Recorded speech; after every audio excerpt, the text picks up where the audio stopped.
Наше сегодняшнее мероприятие – это начало национальных обсуждений с целью формирования позиции по темам Стокгольмской конференции.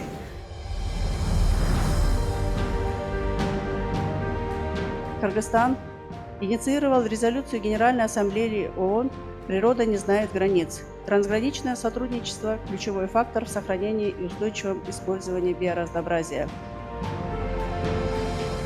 Экономика должна сохранять среду обитания для будущего развития. Нам нужен национальный адаптационный план и стратегия низкоуглеродного развития. Что мы имеем на настоящий момент? Все, что связано с воздействием пандемии COVID. Довольно заметный произошел рост цен в 2020 году. За десятилетний период на 95 сантиметров уже упал спуск, вы знаете, да? Через 30 лет нам придется тратить огромные деньги для того, чтобы получить качественную воду.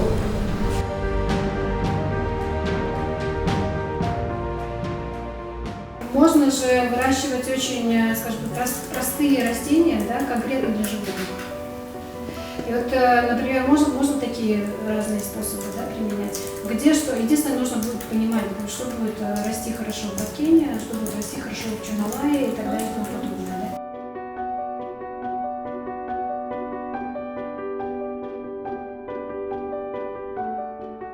Кыргызстан член более 10 международных конвенций и договоров охраны окружающей среды.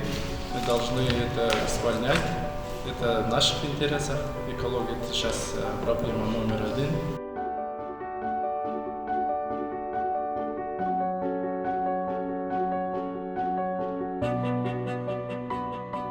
Обеспечение энергетической безопасности сегодня является важнейшим вызовом, и в ближайшей перспективе решение данной проблемы может привести к снижению напряженности, но это потребует целого ряда задач, таких как развитие ВИА, включая малые гидроэлектростанции, широкое внедрение энергоэффективных и энергосберегающих технологий, а также поддержка инициатив местных сообществ во внедрении инновационных технологий по энергосбережению.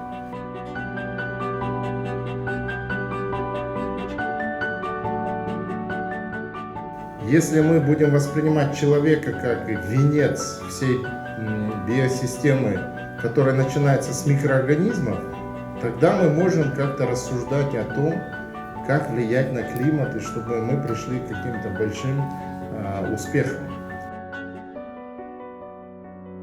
I hope that especially our young girls and boys will hear me now. This country and this planet is yours. Your future and the survival of your children's children. Экологиябыз таза. Бирок мына шаар ичинде автомашиналардын көптүгүнөн экологиябыз бир аз кандай начар. Очень странно то, что люди сжигают то, что там пластик, разное все, и не понимают, что будет происходить дальше. То есть они не думают о будущем. Это уже грозит экологии, это уже плохо для нас, для жителей.